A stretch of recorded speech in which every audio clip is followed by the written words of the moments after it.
Hai teman-teman, Assalamualaikum warahmatullahi wabarakatuh. Selamat pagi semuanya.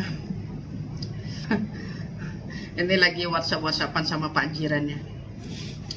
Oh ya teman-teman, saya tadi malam dan pagi ini saya ada baca berita ya. Ada baca berita yang mengatakan case suami istri itu bercerai gara-gara beda pilihan teman-teman. Ini bukan mau ngomongin politik ya, ini bukan hanya seru-seruan aja bercerita ini. Jadi di acara itu ada suami istri diwawancara sama reporter TV ya. Jadi katanya saya dicerai sama suami saya gara-gara beda pilihan kan. Kan lucu ya kan. Gara-gara beda pilihan dicerai sama laki. Karena si bini ini harus mengikuti laki. Ya nggak harus begitulah. Semua orang juga punya pilihan masing-masing. Satu keluarga itu pilihannya nggak sama, diterima aja. Kan biasa dalam demokrasi ya kan, beda pilihan. Bukan harus mengikuti suami, bukan harus mengikuti bapak, walaupun mereka orang tua saya. Walaupun orang tua sendiri nggak harus diikuti. Anak-anaknya punya pilihan sendiri, ngapain ikut suami? Jadi saya sama suami saya beda pilihan teman. Oh suami saya pilih nomor ini, orangnya begini, orangnya begini, prinsipnya begini, visi misinya begini, ini gitu. Jadi mereka punya alasan sendiri kenapa mereka pilih pilihan itu gitu. Kenapa mereka memilih paslon itu gitu. Jadi dihormati aja, dihargai aja, kan bagus itu. Berdemokrasi kan harus begitu memang, nggak harus memaksakan kehendak. Nggak harus lo harus ikut gue harus ikut lo, enggak. Jadi nggak usah berantem gara-gara beda pilihan. Cuman terkadang ini kita mentok ya kan, kekeh dengan pilihan kita, sampai bini kita juga harus ikut kita, enggak juga. Anak-anak kita harus ikut juga, enggak. Cuman kita kasih pengertian mereka, kenapa saya memilih ini, kenapa saya memilih paslon ini, mungkin mereka manut, ngikut gitu. Enggak berantem, enggak harus cerai. Kan lucu, gara-gara beda cerai, gara-gara beda pilihan, kan kasihan anaknya. Jangan cuman gara-gara itu aja, kurang tajam. Masalahnya itu kurang tajam. Aduh, manusia sekarang ini ya, nggak habis pikir saya teman. Beneran nggak habis pikir. Dia tuh di warung-warung tuh saling apa ya, saling gini. Pokoknya mempertahankan pilihan masing-masing gitu sampai berantem teman-teman. Ada yang di warung itu sampai nggak mau bayar makanannya dengan airnya sekalian teman-teman. Kan parah. Minum aja, makan aja, bayar tetap kan gitu. Manusia ini macam-macam. Jadi kalau ditikap, bang airnya belum dibayar, makanannya belum dibayar, besok dan besok enggak dibayar sampai sekarang teman-teman. Itu cerita di kampung saya loh.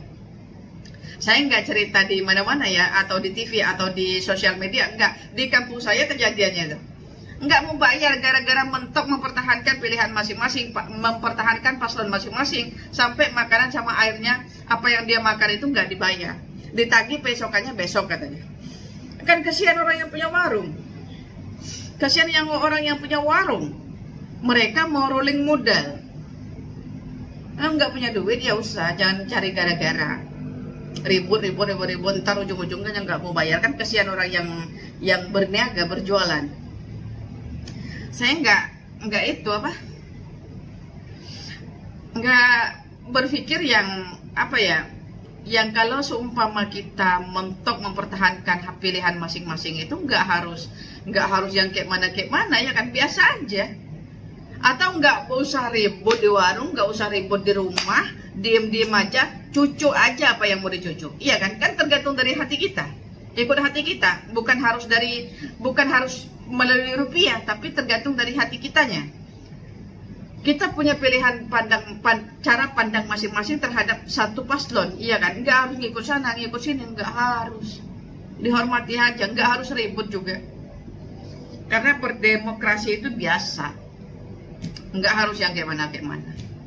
Cuma terkadang lucunya orang Indonesia itu begini, di negara lain juga ada pilihan, cuman nggak ribut kayak di Indonesia kayaknya. Ya Allah alam, saya juga nggak tahu ya, tapi kalau di Indonesia itu, kalau udah pemilu itu, aduh sampai bacok-bacokan terkadang. Ada di satu provinsi itu kalau pemilihan kades itu kepala desa ya, ada yang sampai ribut sampai apa ya, sampai bawa golok, bawa arit gitu ya Allah, gara-gara pilihan kades loh. Orang nggak ngerti ya, kayak punya nyawa double, nyawanya itu ada lagi satu nyawa di rumah ditinggal. Nanti kalau di badan satunya mati bisa digantiin nyawa yang di rumah itu ke badan yang ini kan nanti hidup lagi. Kayaknya ada nyawa double gitu loh. Nggak ngerti di provinsi yang di Indonesia, salah satu provinsi di Indonesia ini saya nggak ngerti sampai sekarang beneran. Kenapa harus bacok-bacokan? Cuma pilihan kades saja kok. Mana yang kalah ya nerima aja, mana yang menang ya disyukurin aja. Emang kalau jadi kades itu bisa kaya gitu, dapat proyek dari pemerintah yang wah gitu, dapat proyek juga kaya juga di kampung gara-gara korupsi, gara-gara korupsi juga banyak proyek bukan nih, ini untuk lo kata pemerintah, ini untuk proyeknya, ini untuk lo jajan gitu, enggak. Pemerintah itu kan mengasih 1 miliar sumpah. 1 miliar ini 200 jutanya untuk lo, 800 jutanya untuk proyek. Ya enggak lah. Itulah di provinsi ini saya nggak ngerti sampai sekarang ribut kalau pemilihan gadis itu. Apalagi cuman pemilihan kades aja. Belum jadi bupati, belum jadi wali kota, belum jadi gubernur. Kalau udah jadi pangkat yang lebih tinggi selain daripada kades kayak mana coba? Satu kampung dibakar kali ya. Nggak ngerti saya sampai sekarang beneran. Oke lah teman-teman, saya cukupin sampai di sini dulu. Bye bye. Wassalamualaikum warahmatullahi wabarakatuh. Jumpa lagi di next video. Bye bye. Jangan terlalu diambil hati cerita saya, biasa aja, seru-seruan aja cerita, bukan harus berserius ya.